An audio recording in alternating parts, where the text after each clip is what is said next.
오후 이 시간 하나님께서 우리에게 주신 영의 양식은 요한계시록 14장 14절부터 16절까지 우리 한 목소리로 합독하도록 하겠습니다.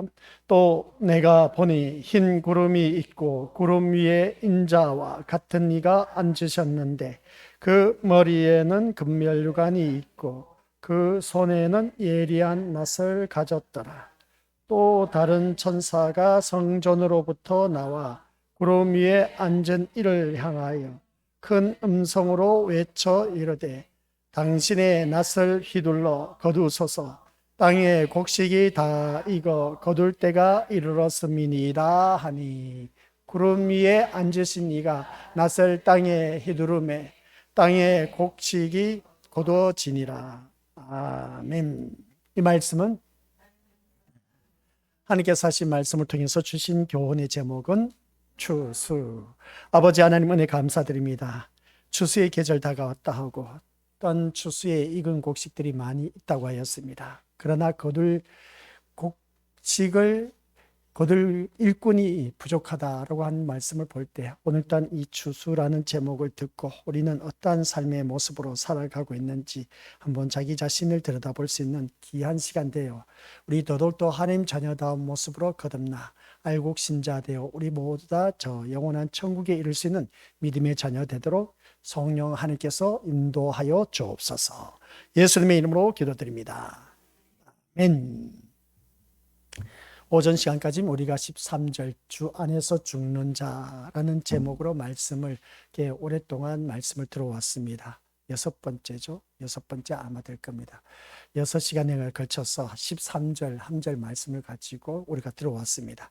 오늘 이 시간에는 이제 14절부터 16절까지 추수라는 제목으로 말씀을 듣게 되는데, 이 추수, 가을 추수, 이제 봄이 다가왔습니다.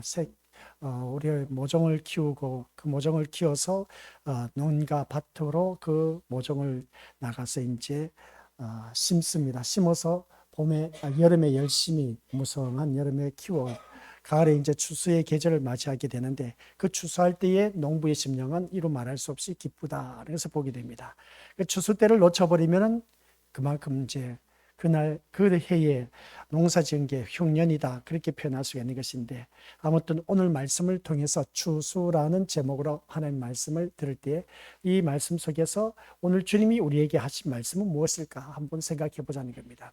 그래서 우리가 믿음 생활하면서 이런저런 일들 많이 있는 것인데, 세상에 어떤 힘과 권세, 권력을 얻기 위해서 우리 주님 앞에 나오면 이건 큰 코 다칠 일이다. 그러니까 우리는 이 세상 힘과 권세, 권력을 우리가 추구하며 나와서 될 일이 아니다. 그 이유는 우리 예수님이 세상 힘과 권세와 권력으로 인해서 죽임을 당했다는 것이었습니다. 그러면 우리는 어떻게 보면 우리 주님께서 세상 것으로 인해서 죽임을 당했는데, 우리는 세상 것을 구하기 위해서 주님 앞에 나와서 구한다는 것은 뭔가 잘못되어도 한참 잘못된 신앙생활을 했다라고 해도 과언이 아닌 것을 보게 됩니다.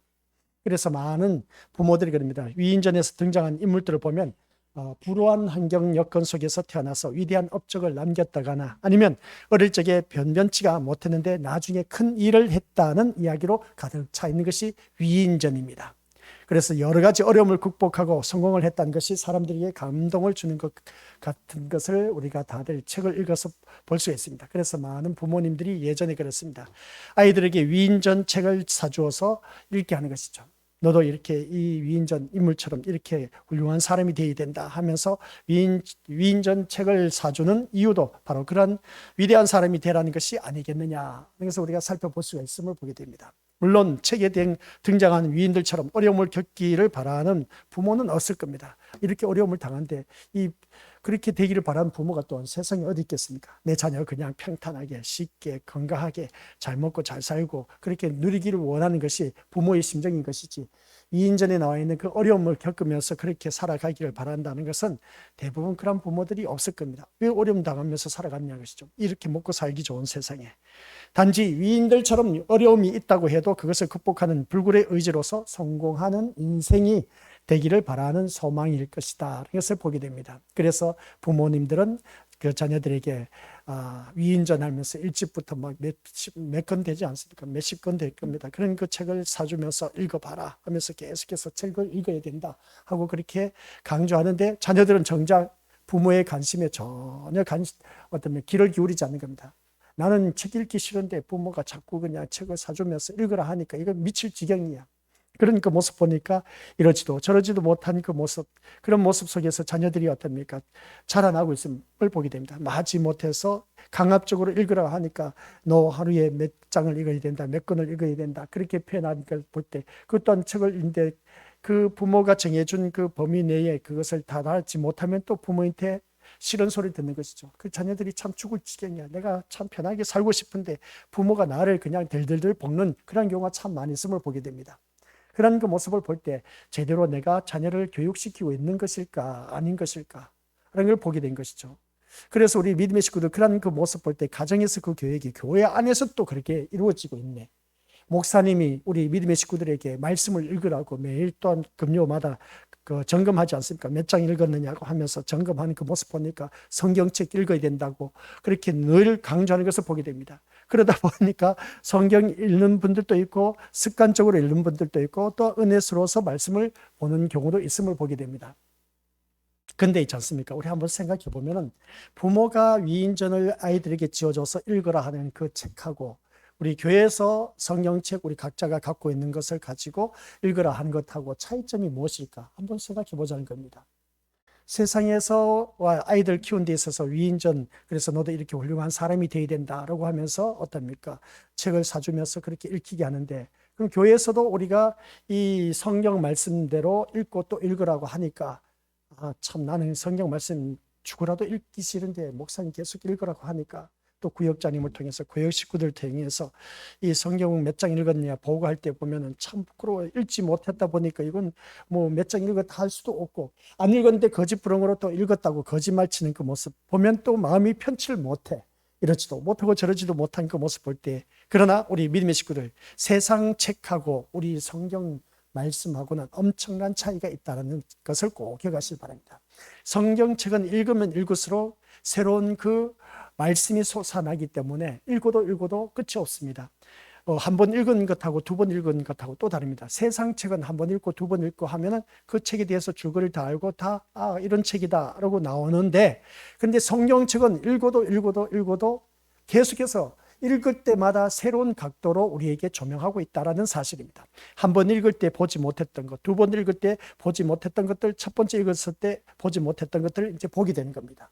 세 번 읽을 때 또 새로운 말씀이 눈에 들어오고 네 번, 다섯 번 계속 읽다 보니까 새로운 말씀이 계속 나에게 주어진 것을 보게 됩니다. 이게 성경책인 겁니다.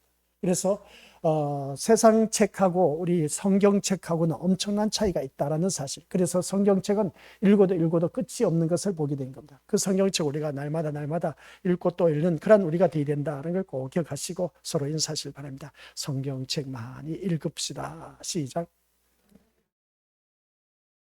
그래서 이런 차원에서 본다면 예수님은 위인전의 자격이 있다 없다라고 말할 수 있을까 싶습니다. 우리 다들 잘 알고 계신 것처럼 물론 세상에서는 4대 성인 군자라고 하면 누구를 꼽을 수가 있겠습니까? 우리 믿음원들 4대 성인 참 나와. 4대 성인 하면 제일 먼저 우리 기독교인이니까 누가 나와야 된다? 예수님 나와야 됩니다. 그 다음 예수님은 기독교의 창시자라고 말할 수가 있습니다. 그 다음 석가모니 불교의 창시자라고 하죠. 그 다음 공자가 있습니다. 공자는 유교의 창시자입니다. 그 다음 마지막에 한 사람이 있는데 아주 길어요. 대부분 동양인이라고 표현하는 것을 동양인이 아니죠. 처음에는 예수님이 우리가 기독교의 창시자라 하고 그 다음 두 번째 불교의 창시자는 석가모니, 세 번째 유교의 창시자는 공자라고 하고 그 다음 네 번째는 소크라테스. 소크라테스는 다들 잘 알고 있는 것처럼 서양 철학의 철학의 기초를 세웠다라고 하는 것을 보게 됩니다. 가장 유명한 말이 있지 않습니까? 뭐였겠습니까? 예, 너 자신을 알라라는 그 말이 있음을 보게 됩니다. 이렇게 해서 4대 성인 군자를 내세우는 것을 보게 됩니다. 그러면 4대 성인 군자를 내세우면서 모든 사람들 우리가 그를 본받으면서 살아갑시다라고 하는 것을 보게 되는데, 이런 그 모습을 볼 때 물론 예수님은 4대 성인이니 하면서 존경한다고 하고 또 위대한 분이라고 말을 하지만은 그것은 단지 윤리 도덕적인 차원으로 높은 선한 사람이었다는 차원에서 얘기할 뿐인 것이지 예수님 삶 자체를 본받자라는 말은 하지 않는다는 겁니다. 예수님 삶 자체를 본받자라고 하는 사람은 별로 없다는 것이죠. 4대 성인, 우리 그 4대 성인은 우리가 닮아가야 된다, 그렇게 본받자, 그렇게 살아가자 하지만은 예수님처럼 우리가 그렇게 본받으면서 살아가자라고 하는 것은 보기 힘들다라고 하는 것을 보게 됩니다. 이 말씀은 왜 그러냐면은 예수님은 어떻게 했습니까? 그 예수님의 삶은 비참한 죽음으로 끝나기 때문에 그렇습니다. 예수님의 죽음은 뭐라고요? 비참하게 로마 병정에 끌려가서 죽임을 당합니다. 그런 그 모습 볼 때에 비참한 죽음으로 끝나기 때문에 예수님을 본받자란 말은 섣불리 내뱉지 못한다는 것이죠. 그래서 세상은 예수님에 대해서 남을 위해 자신을 희생한 분이라고 말하면서 성인이니 뭐니 높인다고 하지만 사실 그 삶을 본받을 마음은 추호도 없다는 겁니다. 세상 사람들. 이런 모습 볼 때 예수님 보니까 이웃 사람 도와주고 헐벗고 굶주린 사람들, 그리고 또 질병에 걸린 사람 다 도와주고 자기 자신을 희생해 가면서 그렇게 살아가는 그 모습 볼 때 참 좋은 모습이야 하면서 어떻습니까? 그렇게 높인다고 하지만 실제 삶은 어떻습니까? 그 예수님의 모습처럼 따라가려고 한 사람은 추호도 없다는 것을 보게 됩니다. 그래서 그냥 예수라는 착한 사람을 칭찬해 주는 것으로 다 했다는 식으로 넘어가 버리는 경우가 참 많이 있음을 보게 됩니다. 그럼 과연 누가 예수님을 본받아 살라고 가르치겠느냐는 겁니다. 예수님을 본받아서 가르치면서 살아가라고 하겠냐는 겁니다. 기독교 안에서만이 그렇게 말하는 것이지 4대 성인 군자 하면 예수님 함께 포함되어 있는데 그렇게 예수님의 가르침을 받아서 우리가 그렇게 살아가야 됩니다 라고 세상 사람들은 그렇게 말하지 않습니다. 기독교에서만 유독히 말하는 것이죠. 근데 4대 성인 군자처럼 소크라테스, 그리고 또 석가모니, 공자, 이렇게 그들은 거론을 하면서 정말 훌륭한 사람이야, 우리 그렇게 본받아야 돼 하면서 그렇게 말을 하지만은 예수님에 대해서 이거 본받아서 그렇게 살아가라고 가르치는 사람은 누가 어디에 있겠느냐 그렇죠. 교회 안에밖에 없다는 겁니다. 설사 우리가 예수님을 본받을 것을 가르친다고 해도 남을 도와주는 것이나 착하게 살아가는 정도의 것이지 예수님처럼 죽기 위해서 살아가라는 가르침을 할 사람은 없다는 겁니다. 예수님처럼 죽기 위해서 살아가는 그 가르침을 누가 받겠습니까? 그래서 우리는 대부분 그러지 않습니까? 내가 왜 죽어야 돼? 내가 밥 먹고 내가 사는데 내가 왜 죽어야 돼? 하면서 그렇게 표현한 경우가 참 많이 있음을 보게 됩니다. 심지어 교회를 다니면서 우리가 내가 왜 죽어야 되냐고 하면서 그렇게 오히려 윽박지르면서 자기가 살아서 기세등등한 사람들이 참 많이 있음을 보게 됩니다. 근데 우리 주님은 하신 말씀 뭐겠습니까? 어느 누구든지 나를 따라오거든 자기를 부인하고 날마다 자기에게 주어진 십자가를 지고 나를 따를 것이니라 하신 말씀을 보게 됩니다. 자기를 부인하라는 겁니다. 아니 내가 왜 나를 부인해? 참 의의가 없네 하면서 자기 자존심을 내세우면서 교회는 다니지만 자기 자존심을 내세우면서 자기를 부인하지 못하고 따르는 심령들이 참 많이 있다. 그런데 자기 부인을 하지도 못한 사람인데 자기를 죽여야 된다 하니까 죽기 위해서 살아가야 된다 이렇게 가르치다 보니까 우리 믿음의 식구들 이 말을 누가 귀를 기울이면서 따라가겠냐는 겁니다.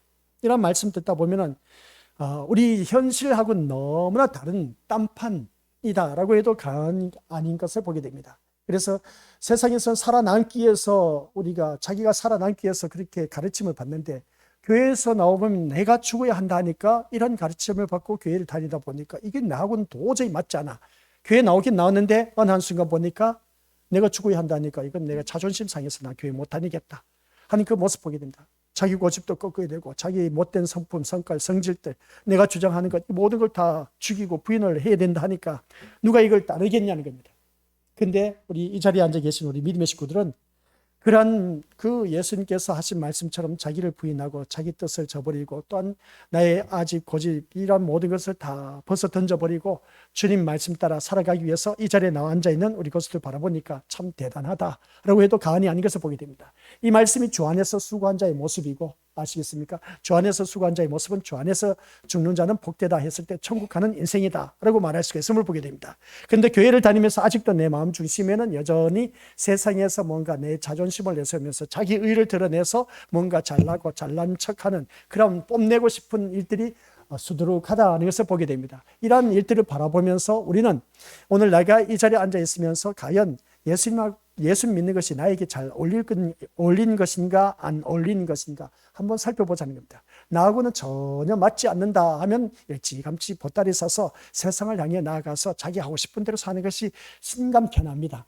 그러나 우리 것도 오전 시간 말씀드려서 알고 계시겠지만 주 안에서 죽는 자는 복되다라고 했을 때 죽는 것이 뭐가 복되냐는 것이죠. 세상 사람들 죽는 거 싫어합니다. 이 세상이 너무나 살기 좋기 때문에 누구든지 더 잘 먹고 잘 살고 잘 누리기를 원하고 있다는 것입니다. 그런데 우리는 오전 시간 말씀드리면서 끝자락을 바라보면서 사는 우리가 되어야 된다. 현실에 안주하면서 현재의 영광을 바라보고 사는 자는 백발백중 어느 누구든지 지옥에 떨어질 수밖에 없다 하는 말씀이었습니다. 세상에서는 이 말이 안 통합니다. 미쳤다는 소리인 것이죠. 또 교회 안에서도 미쳤다는 소리를 할 수도 있음을 보게 됩니다. 현재의 영광 하나님께서 우리에게 주어졌으니까 얼마든지 누릴 수가 있지 않느냐, 맞는 말입니다. 그러나 현재의 영광을 바라보면서 교회 다닌 그 심령은 천국 못 갑니다. 아시겠습니까? 인생의 끝자락에서 누구를 바라보면서 예수님을 바라보면서 천국에 대한 소망을 가져야 되는 것이지 이 세상이 전부가 아니란 것이죠. 그래서 우리가 믿음 생활하면서 이 말씀 통해서 우리가 예수님은 이 세상을 살아갈 때 많은 어느 누구를 막론하고 배척하고 외면하고 극구야 이 세상은 힘과 건세와 권력으로 인해서 예수님을 죽이는 그 모습을 보게 됩니다. 그래서 예수님처럼 우리가 죽기 위해서 살아가라는 가르침을 받는다면 미쳤나? 내가 왜 내 밥 먹고 내가 돈 벌어서 내가 살고 있는데 그런데 누가 뭐 날 도와준 사람 뭐가 있느냐 하면서 자기 자신을 내세우면서 자기 뜻을 주장하면서 자기 의를 드러내는 내가 아직도 살아있다는 것을 드러내는 그러한 자들에게는 좀처럼 이 말씀이 먹혀들지 않습니다. 비싼 밥 먹고 내가 왜 나를 죽이면서 살아가야 되느냐, 내가 왜 희생하면서 남을 섬기면서 살아가야 되냐, 난 그렇게 못 산다. 그렇게 하면서 교회에 나오지 못한 심령들 참 수두룩하다는 것을 보게 됩니다.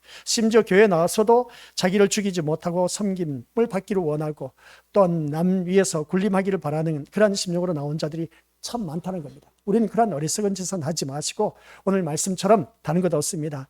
우리 추수띠에 알곡신자 되어서 천국 들어가려면 어떻게 해야 되냐?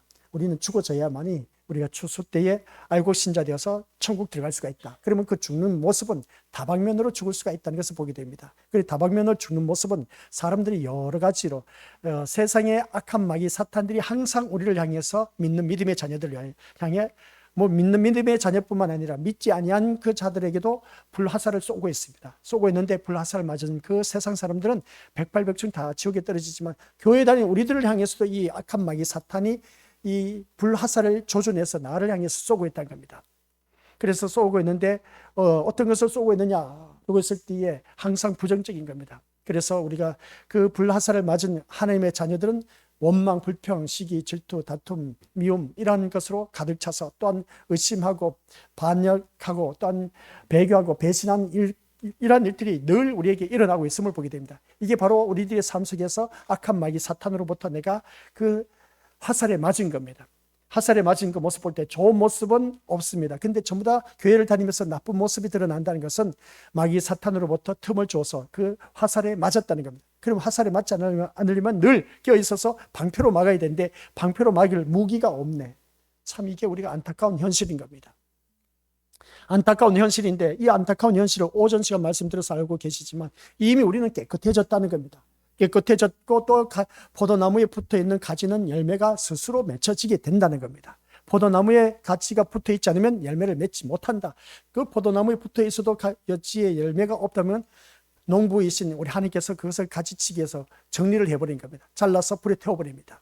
그런 모습 볼 때 그러면 우리는 내 스스로가 어느 누구든지 그 포도나무에 붙어만 있으면 스스로 그 열매가 맺혀진다는 겁니다. 근데 열매가 맺혀지지 않는 그 가지는 이미 잘라서 어떤 불에 던져버리는 경우가 참 많이 있음을 보게 됩니다. 그러면 내가 이 세상 살아가면서 포도나무에 붙어서 얼마만큼 그 열매를 맺혀가고 있는가 한번 자기 자신을 점검해 봐야 된다. 점검해본 우리 믿음의 식구들 오늘 오후 시간에도 이제 추수라는 제목으로 말씀을 듣다 보니까 열매가 있어야 거둬들이는, 그 천국 국간에 거둬들이는 뭔가 있어야, 열매가 있어야 되지 않습니까? 농사를 지어서 우리 믿음의 식구들, 농부가 곡간에 들인 그 곡식이 없으면 이거 어떻게 되겠습니까? 문제가 된다는 것이죠.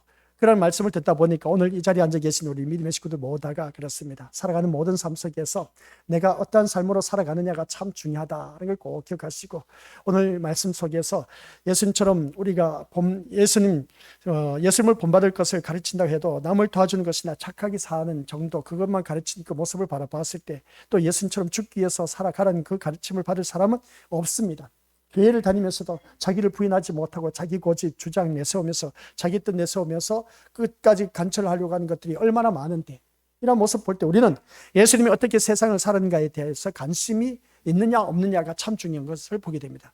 예수님에 대해서 관심이 있는 사람은 목사님이 저렇게 자기를 부인하고 자기가 죽지 않으면 우리가 주님을 따라갈 수가 없다는 것에 대해서 그 말씀에 공감을 갖고, 그러면 내가 어떻게 내 자신, 내 고집, 내 아집 내려놓고 나를 죽일 수가 있을까? 여기 우리가 골머리 썩으면서 어떻습니까? 생각하게 된다는 것이죠. 근데 나는 그렇게 못 살겠다 하신 분들이 많이 있음을 보게 됩니다. 그러다 보니까 말씀을 귓등으로 듣고 아예 뒷문을 닫아버린 경우가 참 많이 있음을 보게 되는데, 우린 그런 자가 되어서는 안 된다라는 말씀입니다. 세상으로부터 미움을 받으시고 또한 십자가에 달려 죽기까지 하신 삶에 대해서 우리는 얼마만큼 그 마음에 썰리고 있느냐라고 했을 때에, 십자가에 달려 돌아가신 그 예수님, 세상 힘과 권세와 권력으로 인해서 십자가 위에 죽임을 당하신 예수님에 대해서 얼마만큼 우리가 마음을 쏟고 예수님을 간구하면서 이 예배 시간 참석하고 있느냐. 그래서 우리가 예수님을 말할 때 그렇습니다. 예수님께서 나로 하여금 예수님을 고백하는 사람이 되게 하신 것은 다른 것이 아니라 뭐겠습니까? 십자가에 같이 죽자라는 초청인 겁니다. 우리 믿음의 식구들, 예수님께서 오늘 이 자리에 나와서 우리 믿음의 권속들, 우리들이 고백하는 사람이 되게 하신 것은 뭐냐라고 했을 때, 너 나랑 같이 십자가에 죽자는 겁니다. 이게 오늘 말씀이, 오후 이 시간 드릴 말씀의 핵심인 겁니다. 어디에서? 하나님께서 나에게 십자가에서 같이 죽자는 겁니다. 참, 이거 참 우리가 생각해 볼 문제지 않습니까? 예수님이 우리 믿음의 식구들 나랑 같이 십자가에 죽자는 겁니다. 아니, 예수님 나를 살려주셔야지 왜 같이 죽자는 겁니까? 아니, 예수님이 하신 말씀이 늘 자기를 부인하고 내가 죽지 않으면 우리가 주님을 따를 수가 없다니까, 그럼 말씀 뭐겠습니까? 한마디로 표현해서 너 나랑 십자가에 죽자는 것입니다. 그래서 우리는 이미 예수님이 죽으실 때 십자가에 함께 죽었다라고 했습니다. 죽으셨던 그 예수님이 이제 다시 사흘 만에 부활하셨을 때 우리도 같이 살아났다고 했습니다. 그래서 지금 우리는 내 안에 사는 이가 누가? 예수님이 살아 계신다는 것이죠. 그럼 우리는 과거에 예수님과 함께 십자가에 못 박혀 죽었습니다. 죽었던 우리가 이제 예수님과 함께, 내가 지금 사는 것은 내 안에 주 안에서 그리스도께서 사신 것이다 라고 하는 것을 보게 됩니다. 그럼 내 안에서 그리스도께서 사신 것이 되었다면 주님과 함께 내가 십자가에 죽었다고 했는데 아직도 죽지 못한 일들이 있다는 겁니다. 그런데 오늘 이 시간에 우리 믿음의 것들, 이 계시록 말씀 이제 서론입니다. 서론에 불과한데 14, 15, 16절 말씀을 다루기 전에, 이 추수라는 말씀을 다루기 전에 이 서론에서 예수님께서 나와 함께 십자가에 죽자는 것입니다. 내가 죽지 못하다 보니까 나는 십자가 지기 싫다는 겁니다. 왜 나만 겪는 고난이냐고 그렇게 원망 불평 소리가 나올 수밖에 없다는 겁니다. 예수님과 함께 십자가에 죽은 사람은 말이 없습니다. 그저 묵묵히 따라가는 길밖에 없다는 것이죠. 말씀을 통해서 예수님이 나와 함께 십자가에 죽자 했을 때 아직도 나는 죽지 못한 것이 무엇일까? 라고 했을 때 아직도 기고만장해서 살아있는 그런 일들이 참 많이 있는데, 오늘 우리 것들 기억하시길 바랍니다. 십자가에 같이 죽는 그런 우리 믿음의 식구들, 우리 주님이 나를 그렇게 초청을 했습니다. 십자가에 같이 죽자는 것입니다. 듣고 보면, 야, 내가 이 말씀 듣고 오후에 이 예배 시간 이 자리에 앉아 있어야 될까? 그리고 그렇게 생각하신 분들 또한 혹 있을지 모릅니다. 근데 우리 주님은 그렇습니다. 너 나랑 같이 십자가에 죽자. 아직 너를 보니까 죽지 못한 것들이 수두룩하다 하는 걸 보게 됩니다. 이 생명을 말하지는 않을 겁니다. 그러나 내가 이 세상 살면서 죽지 못한 성과의 성품, 성질들을 말하고 있다는 것이죠. 그래서 우리 주님께서 하신 말씀이, 구약에도 신약에도 하신 말씀이 있습니다. 뭐겠습니까? 내가 거룩하니 너희도 거룩할지니라. 이 거룩한 성품을 닮아가는 데 있어서 죽지 못한 일들이 너무나 많다는 겁니다. 그러다 보니까 이 모든 것들이 십자가에 나랑 함께 죽자라고 하는 것인데, 사실 우리들의 삶이란 온통 한마디로 표현해서 생존에 쏠려 있다라고 가언이 아닌 것을 보게 됩니다. 생존, 살아남기 위해서 어떻습니까? 생존을 위해서 몸부림친다라고 할 수가 있음을 보게 됩니다. 그런 그 모습 볼 때 그 다음 말씀 보면 그렇습니다. 시작. 생명보다 생존을 더 급박한 문제로 취급하며 우리가 지금 살아가고 있다는 겁니다. 생명, 생존, 우리 그것도 이제 구분할 수가 있어야 됩니다. 생존은 지금 현실에 부닥친 겁니다. 먹고 살기 위해서는 발등에 불이 떨어진 것이죠. 그래서 이 생존을 위해서 당장 내가 배가 고픈데 이 생존을 위해 살아남기 위해서는 밥을 먹어야 되지 않습니까? 밥을 먹으려면 돈을 벌어야 돼. 돈을 벌려면 열심히 일을 해야 돼. 그래야 내가 먹고 살 수가 있다는 겁니다. 근데 생명에 대해서는 전혀 생각하지 않는 경우가 있음을 보게 됩니다. 생존을 위해서는 살아가고 있지만은 생명을 위해서는 살아가지 않습니다. 근데 있지 않습니까? 병원에 계신 분들 바라보면은 생명과 생존을 위해서 살아가는 것을 보게 됩니다. 살아남기 위해서는 어떻게 해서든지 내 생명 좀 살려달라고 아둥바둥 우리 돈병철 삼성 고인이 되었지만 이병철 회장 그 모습을 바라봤을 때 나에게 돈이 있다는 겁니다. 단 몇 초만이라도 날 좀 더 살게 해달라고 했습니다. 돈으로 생명을 연장할 수가 없습니다. 생명 다하면 그것으로 끝입니다. 그래서 죽음의 선을 넘으면 그 생명이 끝납니다. 근데 생명이 육신의 우리가 이 세상 살 때 그 생명이 끝나게 되면 또 영원한 생명이 우리를 기다리고 있다는 겁니다. 그 영원한 생명이 우리를 기다리고 있는데 그 영원한 생명이 어디에서 영원한 생명이냐? 천국이냐? 지옥이냐? 그게 중요한 것이죠. 그래서 죽을 때에 그 모습을 보면서 우리 믿음의 식구들 영원한 생명을 취한 자가 있는가 반면에 영원한 생명을 취한 가운데서 천국에 가는 자와 지옥에 가는 자, 지옥에서도 영원한 생명이 있습니다. 영원토록 고통 속에서 사는 생명이 있습니다. 그게 바로 영생에서 사는 그 불타는 지옥에서 사는 자. 그러나 천국에서 영원토록 사는 우리 믿음의 식구들 얼마나 기쁘고 즐거운 일들이 날마다 펼쳐지는지 날마다 새로운 것이 펼쳐진다라는 것을 보게 됩니다. 그런 우리 모습을 볼 때에 오늘 이 자리에 앉아 계신 우리 믿음의 것들 여기서 말씀한 것처럼 생명보다 생존을 더 급박한 문제로 여기면서 살아갈 수밖에 없는 이유가 뭐냐? 우리가 십자가에 같이 죽자는 초청에 순순히 응한다는 것은 불가능한 일이란 겁니다. 내가 지금 당장 생존, 먹고 살기 위해서 살아남기 위해서는 존재하기 위해서는 생명을 위해서보다는 생존을 위해서 살아가는 것이 더 많은 것을 보게 됩니다. 그래서 예수님은 성령을 보내셔서 자기 백성을 인치시고 생존에 대한 욕구가 곧 탐심이라고 말하는 것을 보게 됩니다. 그래서 10계명 가운데 10번째 마지막 계명에 내 이웃의 것을 탐내지 말라. 이 탐욕에 대해서 말씀하고 있음을 보게 됩니다. 그래서 우리 심령 속에 그 탐욕을 절제하기 위해서 지금 임마누엘 하나님, 나와 함께하고 계신 성령 하나님, 그래서 성령 하나님께서 내 심령 속에서 내주하고 계시면서 말할 수 없는 탄식으로 지금 이 순간에도 기도하고 계신다. 왜 말할 수 없는 탄식으로 기도하고 계실까? 라고 했을 때 너 교회를 다니면서 예수님을 믿는다고 하면서 왜 자꾸만 세상에 대한 욕정, 욕망, 욕구를 갖고 부르짖으면서 살아가고 있느냐는 겁니다. 그래서 임마누엘 하나님은 나의 모든 것 세상 것과 단절시키기 위해서 가지치기 위해서 함께 하신다는 것이었습니다. 나를 잘 먹고 잘 살고 잘 누리고 지켜주시고 보호하시고 인도하시는 그런 임마누엘 하나님으로 생각했던 우리들의 그 개념, 그래서 골로새서 3장 10절에서 말씀하고 있는 것이 뭐겠습니까? 지식에까지 새로워져라. 아니다. 이제는 그거는 누구든지 다들 믿는 종교 생활하는 자기 신 앞에 가서 바라는 그런 불신자들도 자기 신 앞에 가서 그런 마음을 갖고 살아가고 있다. 그러나 너희는 기독교 생명의 종교다. 생명의 종교이기 때문에 너가 하나님 앞에 나와서 부르짖는 것은 그것이 아니다는 겁니다. 내가 너와 함께하는 것은 이 세상 것 다 청산하라는 겁니다. 가지치기 하라는 겁니다. 세상을 향한 그 모든 것 다 내려놓으라는 것이죠. 그러면서 어떻습니까? 내 뜻을 이루기 위한 것이 아니라 하나님 뜻을 이루기 위해서 너는 살아가야 된다. 그래서 하나님이 지금 나와 함께하고 계신다라는 그런 말씀입니다. 세상에 이거 어떻게 이렇게 하나님 좀 너무나 이기적이지 않는가 하는 그런 생각을 가져봅니다. 왜 그러냐면은 아니 우리가 살면서 내 뜻, 내 소원 성취하는 거 당연하지 않느냐는 겁니다. 근데 우리는 누구처럼 살아가야 된다? 예수님처럼 살아가야 된다고 했습니다. 예수님을 더욱더 의지하고 말씀에 의지해서 말씀대로 사는 것이 우리가 주 안에서 수고하는 삶의 모습이다. 그렇게 오전 시간 세기를 박았습니다. 그런데 그렇게 살아가는 그 모습을 바라볼 때에 내 뜻 소원 성취하는 건 당연한 것인데 근데 그게 아니야.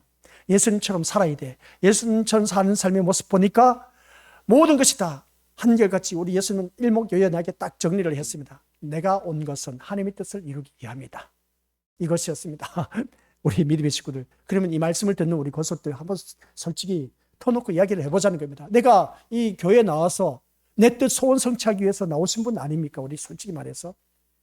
근데 우리 주님은 그게 아니었습니다. 우리 하나님 뜻을 이루기 위해서 나는 이 땅에 왔다는 겁니다.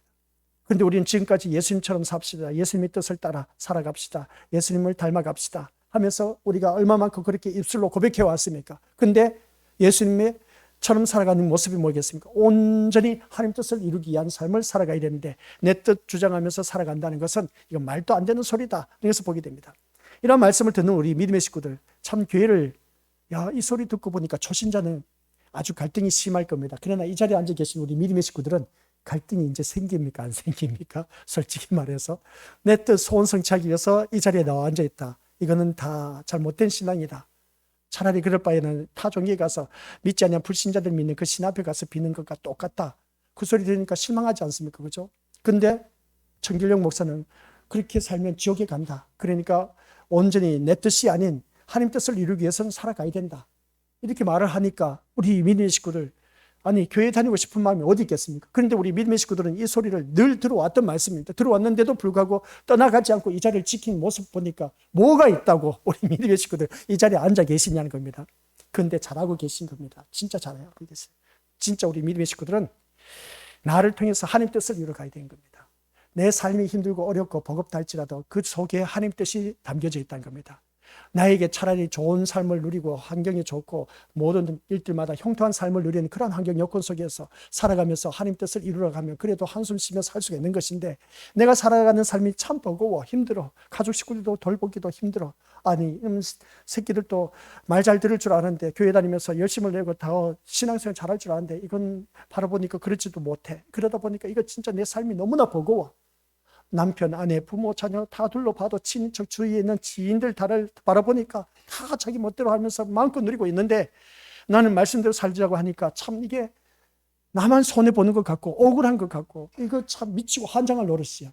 내가 이렇게 살 필요가 있을까 싶을 정도로 그런 마음이 들 때가 있다 없다? 있다는 것이죠. 있을 때마다 우리 믿음의 식구들 기억하시기 바랍니다. 그 삶에 우리 주님은 기억하고 계신다는 겁니다. 그 삶의 수고와 눈물과 애씀과 그 모든 노력들이 우리 주님은 다 알고 계신다는 겁니다. 이것이 바로 주 안에서 내가 수고한 이력인 겁니다.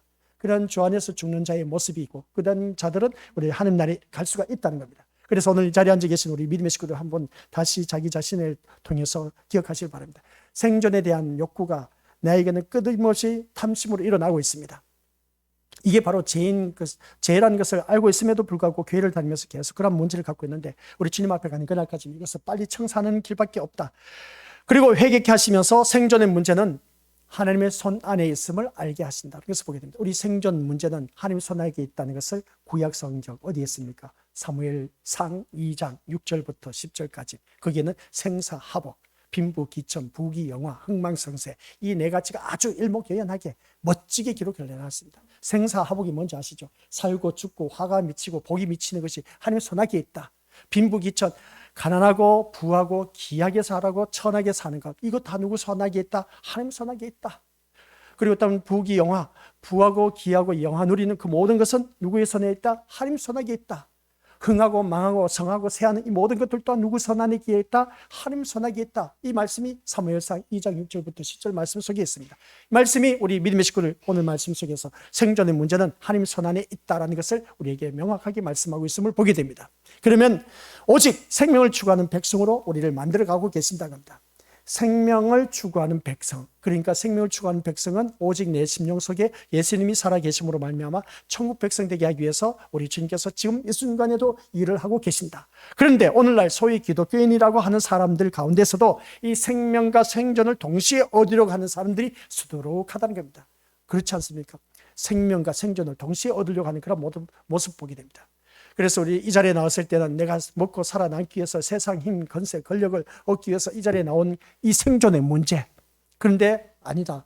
이런 것은 이 생존의 문제에 불과한 것인데 이 생존을 위해서 우리가 부르짖는 것이 아니라 생명을 위해서 부르짖어야 되는데 생명을 위해서 부르짖는다는 것은 내 마음 중심에 예수님이 계신 분들. 그 예수님이 계신 분들은 내가 죽어야 된다. 이 세상에서 내가 죽어서 희생하고 남을 섬기고 남을 또한 모든 것을 돌보면서 살아가야 된다.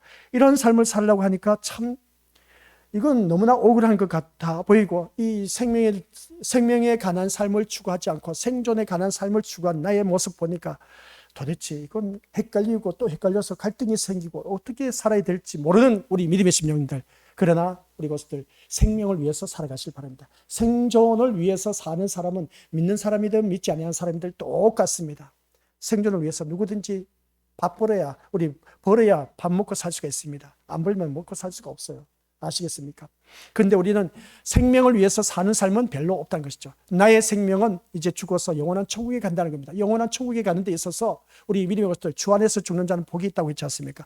그래서 오전 시간 말씀 13절 말씀을 이제 14, 15, 16절 말씀과 같이 연관시켜서 들어야 됩니다. 그러면 생존을 위해서 사는 것이 아니라 생명을 위해서 사는 삶을 살아야 된다라고 했을 때 우리 믿음의 것들 그것은 오전 시간 말씀 결론을 내렸습니다. 우리들의 수고란 뭐라고 했습니까? 하나님 말씀에 대해서 그 믿음을 지키는 것이고 예수님을 더욱더 의지하면서 살아가는 삶이다 라고 했습니다. 그래서 예수님을 믿고 더욱더 의지하면서 예수님 하신 말씀대로 살아가려고 하다 보니까 이 세상에서는 나에게 전혀 도움이 안 돼. 근데 이것은 우리의 생명의 삶을 얻은 자로서 그 삶을 살아가야 돼. 생명을 위해서 살아가야 된다는 것이죠. 생존을 위해서 살 것이 아니라. 그런데 이 말씀을 듣고 보니까 목사님, 근데 저는 도저히 그렇습니다. 이 생명을 추구하는 삶으로 살아가야 되는데 그렇게 살 수가 없다는 겁니다. 생존을 위해서 살아야 돼. 지금 발등에 불이 떨어졌는데 이 생존을 위해서 내가 걱정 의심하는 것, 내가 남에게 빚진 것도 많이 있고 또 빚진 것뿐만 남에게 참 신세진 것도 너무나 많은데 이 생존을 위해서 살아가는데 이걸 내가 다 포기하고 어떻게 그렇게 살아갈 수 있겠습니까? 하면서 그렇게 표현한 경우가 많이 있는데, 그런데 오늘날 우리가 이 말씀을 듣는 우리 믿음의 심령들 그렇습니다. 이 동시에 다 생존과 생명을 다 얻어 누리려고 하는 그 모습 보게 되는데 둘 다 포기할 수 없다는 것입니다. 우리 기독교인으로서 솔직히 저도 그렇습니다. 그러나 복음에는 생명만이 존재할 뿐 생존을 같이 보장하지 않는다. 이것을 우리가 잊어서는 안 되는 겁니다. 뭐라고요? 복음에서는 생명만이 존재할 뿐이지 생존을 같이 보장하지 않는다는 겁니다. 이 말씀이 뭔지 아십니까? 생명을 보장받을 수가 있는데 생명만이 존재할 뿐인데 생존을 같이 보장하지 않는다. 생존은 이 세상 먹고 사는 것 위해서 우리 하나님께서는 거기에 대해서 보장하지 않으신다는 겁니다. 이거 참 미치고 한자를 갈로 그러시네. 계시록 말씀이 바로 이겁니다. 우리들이 실체를 드러내는 것이죠. 너희들 신앙생활 할 때 제대로 알고 신앙생활 하라는 겁니다. 하나님은 우리 믿음의 식구들 잘 먹고 잘 살고 잘 누리게 하기 위해서 오신 것 절대로 아닙니다. 절대라는 단어가 수식어가 붙습니다. 아시겠습니까? 우리 하나님은 믿음의 식구들을 절대로 천국으로 인도하시기 위해서 오신 분이시지 이 세상에서 출세하라고 하셔서 우리 주님이 오신 분은 아니란 겁니다.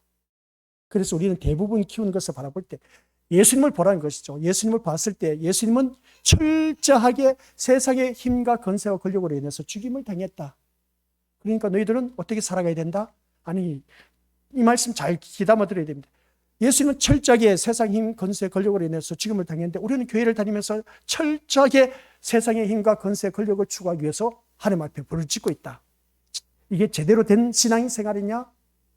아니라는 것이죠. 아닌 겁니다. 그러면 우리가 어떻게 살아가야 되겠습니까? 오직 말씀대로 사는 길밖에 없습니다. 말씀대로 사는 것. 그래서 우리가 교회를 나왔을 때에 세상의 힘, 권세, 권력을 위해서 부르짖지 마시고 아시겠습니까? 내가 어떻게 해서든지 말씀 안에서 살기 위해서 몸부림치는 그 이력이 있는 삶. 그러한 사람은 우리가 빌립보서 이제 우리가 다 한번 훑어봤습니다. 훑어보고 이제 한 절 한 절 이제 새롭게 아주 깊숙이 들어가서 말씀을 이제 묵상해 내려가고 있는데 새벽 시간에 그 말씀 속에서 빌립보서 4장 19절 다들 잘 알고 계시지 않습니까? 시작. 나의 하나님이 그리스도 예수 안에서 영광 가운데 그 풍성한 대로 너희 모든 쓸 것을 채워주신다. 이겁니다. 채우시리라. 예수 그리스도 안에서 말씀 안에서 사는 사람에게는 이 세상 필요한 나의 필요한 모든 것을 풍성하게 채워주신다는 겁니다. 그러니까 우리가 무엇을 먼저 추구하란 말인가 했을 때 그리스도 안에서는 그리스도 말씀 안에서 사는 사람은 하나님의 영광이라는 겁니다.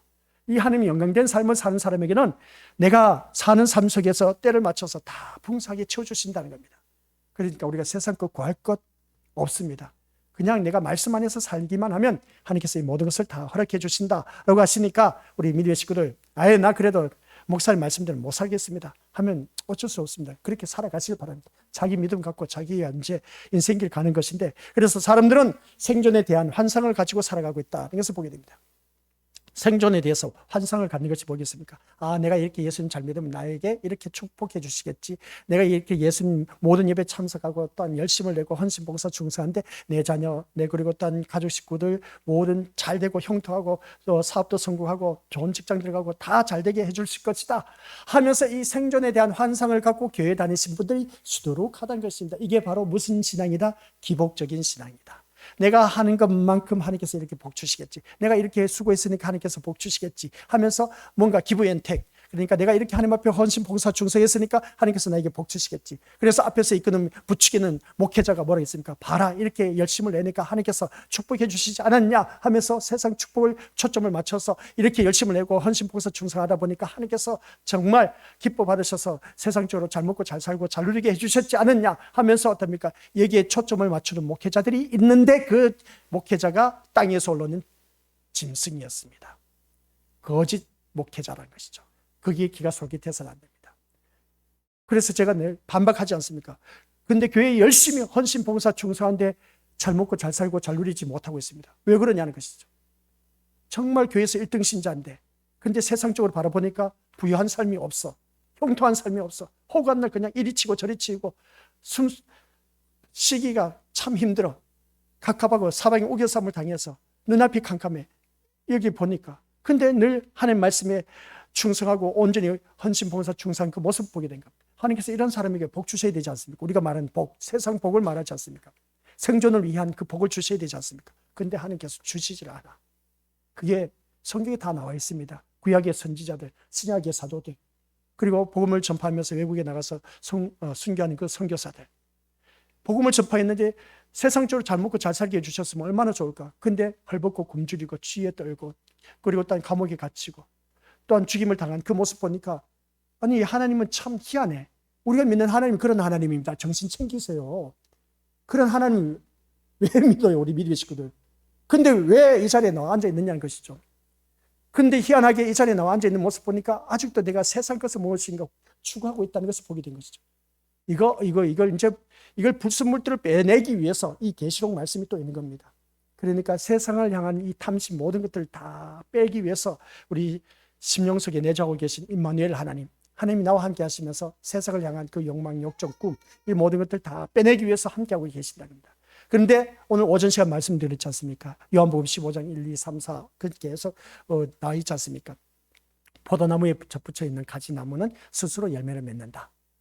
이미 우리는 주 안에서 깨끗하게 되어졌다. 깨끗하게 하였다고 했습니다. 깨끗한 자로 존재하고 있습니다. 그래 포도나무에 붙어만 있어도 스스로 열매를 맺힌다. 포도나무에 붙어 있지 않은 가지는 열매를 맺지 못한다. 같이 잘라서 이제 지옥불에 던져진다. 그러면 우리는 포도나무에 붙어 있는 것은 말씀 안에 사는 사람, 말씀 안에 사는 사람은 스스로 열매를 맺힌다는 겁니다. 아직도 우리는 바라보니까 열매 맺히는 모습이 연결을 가져가는 모습이 보이질 않아. 근데 하나님의 눈에는 보인다는 것이죠. 그래서 우리는 머지않아 우리 믿음의 식구들 모두가 추수 때 되어서 오늘 말씀 추수 때 되어서 알곡신자 되어 저 영원한 천국에 들어가게 된다. 그런데 요한계시록 이 말씀이 있지 않습니까? 요한복음 15장 말씀과 함께 같이 펼쳐놓고 보시기 바랍니다. 그때 포도나무 비유와 오늘 본문 속에서 이 말씀하고 펼쳐놓고 비교해서 보면은 비교 분석하면서 보면은 기가 막혀요. 기가 막히는데 하나님께서 어떻게 역사하신지 아세요? 이 요한복음의 요한계시록에서 또 역사하신 그 모습을 보면은 추수 때의 이 모습이 얼마나 기가 막히는지 그래서 이 말씀 다음 시간에 우리가 듣도록 하겠습니다. 아무튼 우리 믿음의 식구들께서는 이 환상을 부서뜨리기 위해서 내가 교회 다니면 이렇게 내 자녀 출세, 공부 잘하고 좋은 직장 들어가고 사업 성공하고 모든 형통한 삶을 누린다. 이러한 환상을 깨뜨려 부수기 위해서 이 요한계시록 14장 14절부터 16절 말씀 추수 때의 이 말씀은 하나님이 낯을 들고 휘두릅니다. 휘두르면 곡식들이 다 거둬들여진다는 겁니다. 오늘 말씀 내용이 낯을 들고 휘두른다는 것이죠. 휘두르면서 그 곡식들이 거둬들인다는 것입니다. 환상이 부서진 자리에서 뭐가 남겠습니까? 오직 현실만이 남을 뿐인 겁니다. 현타가 온다는 것이죠. 그래서 성경은 오늘 이 말씀 마지막입니다. 성경은 세상의 현실에 대해서 오직 종말을 외칠 뿐이다. 아시겠습니까? 성경은 뭐라고요? 오직 종말을 외칠 뿐인 겁니다. 이 세상을 향해서. 그래서 구약에서 너희는 말씀 불순종하면 반드시 죽을 것이다. 마귀사탄 아니야 안 죽어. 너 살아난다니까 걱정하지 마. 결코 안 죽는데 아니다. 하나님은 너희는 흙이니 흙으로 돌아가라.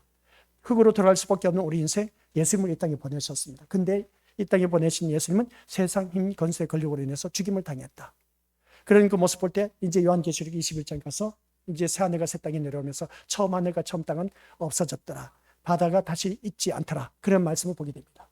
그러니까 이 세상은 심판받아 멸망할 수밖에 없다는 것을 명확하게, 이 세상은 성경 전체가 다 그렇습니다. 현실에 대해서 오직 종말을 외치고 있다는 것입니다. 이게 성경책입니다. 종말이 온대요. 심판받아 멸망한답니다. 없어진다는 겁니다. 이 세상 모든 것이 다. 그런데 우리는 교회를 다니면서 왜 세상 것을 추구하고 있느냐는 겁니다. 그러기 위해서 오늘 요한계시록 14장 14절부터 16절 말씀이 나오는데, 그 세상 소망, 탐식, 욕구, 충족, 이것을 다 빼내기 위해서, 다 제거하기 위해서 이제 낯을 휘두르는 겁니다.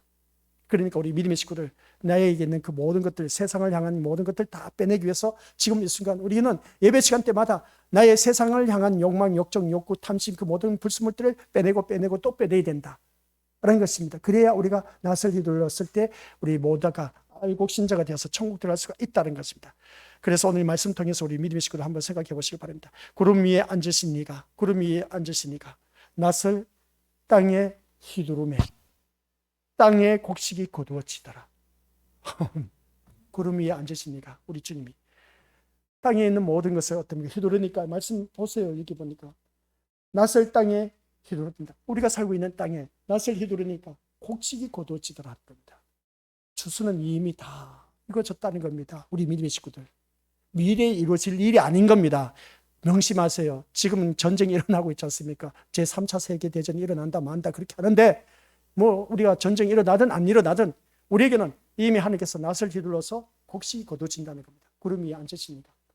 야, 진짜 멋지지 않습니까? 구름 위에 앉으시니까 낯을 쭉 휘두른 겁니다. 휘두르다 보니까 그 모든 곡식이 거두어지더라. 곡식이 이미 거두어지고 있다는 겁니다. 그래서 오늘 이 자리에 앉아 계신 우리 믿음의 식구들, 이것을 생각하면서 세상에 대해서 남은 일은 하나님의 심판밖에 없다. 이걸 다시 한번 깨닫습니다. 그 심판, 예수님이 다시 오셔서 그동안 참으셨던 일에 대해서 말씀하신 대로 모든 것들이 남아있을 뿐인 겁니다. 그래서 오늘 이 자리에 앉아 계신 우리 고수들 깨어있어서 정말 여기서 나 살아남아야 되지 않습니까? 그래서 이 주님 구름 위에 앉으시니까 낯을 휘두르고 있습니다. 휘두르는 그 모습을 때 곡식이 거두어지더라. 그 곡식이 거두어지는 데 있어서 내가 그 곡식이 되어야 되지 않습니까? 알곡신자. 알곡신자만이 천국의 곡간에 들어갈 수가 있습니다. 아시겠습니까? 그런데 요한복음 15장에서는 이미 깨끗하여졌다고 했습니다. 그러니까 깨끗하여진 우리들은, 우리 믿음의 요한계시록 14장 16절에서는 낯을 휘두르며 곡식이 거두어진다는 겁니다. 그러면 우리 믿음의 것들, 미래에 이루어질래 아니냐, 지금 현재 이루어지고 있다는 겁니다. 우리 농사 짓는 이것만 진짜 또 마치겠습니다. 뭐냐면은 농사 짓는 농부는 어떻습니까? 봄에 씨앗을 뿌려서 여름에 지극정성을 키워 가을에 추수를 기다리고 있습니다. 추수를 기다리면서 우리가 계속해서 곡식들을 돌보고 있습니다. 그래서 풍년을 맞이했을 때 기분 좋아하는 것을 보게 됩니다. 근데 가을 추수 때에 추수할 기회를 놓쳐버린 경우가 있음을 보게 됩니다. 그 이유가 뭐겠습니까? 아니, 이런 진짜 바쁜 이제 다 익어서 곡식을 거둬들이는데 곡식을 거둬들이지 못하고 그때 때를 놓쳐버리면 어떻습니까? 다 땅에 떨어져 버려. 그러면 거둬들이는 것이 없어. 기회를 놓쳐버리지 않습니까? 그렇죠? 그런 모습 볼 때 진짜 안타까워. 그런데 하나님은 우리를 거둬들인 데 있어서 구름 위에 앉아서 어떻습니까? 낯을 늘 휘두르고 있습니다. 휘두르면서 곡식을 거둬들이고 있다는 겁니다. 그러면 그 모습을 바라봤을 때 우리 건설들께서는 이 추수 때 곡식을 놓쳐버리면 거둬들인 것이 없을 때 농부는 실패할 수밖에 없을 때, 그때 어떤 가정에 어려운 일들이 생겼어.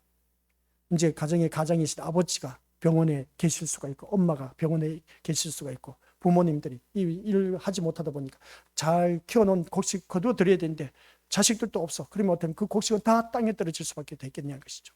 그런 모습을 바라봤을 때 우리 믿음의 식구들께서도 이 모습 속에서 가을 때 돼야만이 우리가 미래지 않습니까? 그렇죠? 지금 봄에니까 씨앗을 뿌립니다. 여름에 키웁니다. 가을에 가서 이제 곡식 거두는 겁니다. 미래를 바라보면서 농부는 농사를 짓지 않습니까? 근데 성경에서 말씀하는 이 추수는 현재 이루어지고 있습니다. 현재. 아시겠습니까? 미래에 이루어질 추수가 아니란 겁니다. 이미 하나님께서 낯을 휘두르면 곡식 거둘 자가 누군지 이미 거둬들여지고 있다는 겁니다. 거기에서 나는 껴있어서 준비하고 있어야 된다는 것이죠. 미래가 아닙니다. 우리 건설들 아시겠습니까? 추수는 미래의 일이 아니야. 지금 현재의 일인 겁니다. 농부는 농사짓는 이 땅에서 농사짓는 분들은 미래에 그 이루어질 곡식을 바라보고 있지만은 요한계시록에서 말씀하고 있는 추수는 지금 현재 이루어지고 있다라는 사실입니다. 그러니까 왜 주님 나는 안 데리고 가십니까? 하나님 때가 되면 데리고 가십니다. 그러니까 우리 믿음의 식구들께서 기억하시라는 것이죠. 그래서 우리가 죽는 그 모든 분들 바라보면 그렇습니다. 나이가 있고 없고 젊은 남녀노소를 떠나서 가는 것은 순서 없이 가는 겁니다. 그런 모습 볼 때 저 사람 진짜 아까운 사람이야. 하나님 왜 저런 사람을 더 남겨놓으셨다가 주의를 하다가 하는 날에 데리고 가시지. 진짜 귀한 분이 가셨네. 한 분이 있지 않습니까? 그런 분이 또 가셨어. 저 사람 진짜 어찌 줄 수가 있을까 싶을 정도로 한 그런 별의별 사람 다 있음을 보게 됩니다. 그 모습을 볼 때 우리 믿음의 식구들 기억하시길 바랍니다. 추수 때는 이미 시작되었다라는 사실. 그래서 거기에 대해서 나는 알곡 신자 되어서 어떻게 해서든지 우리는 천국에 들어가야 되는데 내 힘으로는 못 들어가. 내 마음 중심에 누가 계셔야 된다? 어디를 던져놔도 예수님이 계신 분. 그래서 다니엘과 세 친구들처럼 그 마음 중심에 하나님이 계신 분들은 살아남습니다. 내 중심에 예수님이 계신 분들은 어떠한 추수가 나에게 전쟁이 돌발한다 할지라도 포탄이 날아서 이 땅에 지금 여기 떨어졌다 할지라도 내가 죽어도 걱정할 거 없습니다. 나는 천국 갈 수 있습니다. 아시겠습니까? 누구 때문에? 예수님 때문에. 아버지 하나님 감사드립니다. 이미 구름 위에 앉으신 이가 낯설 휘두름에 곡식이 거두어지더라. 아버지 하나님, 이 성경에서 말씀하고 있는 추수의 곡식은 지금 현재 이루어지고 있다는 사실.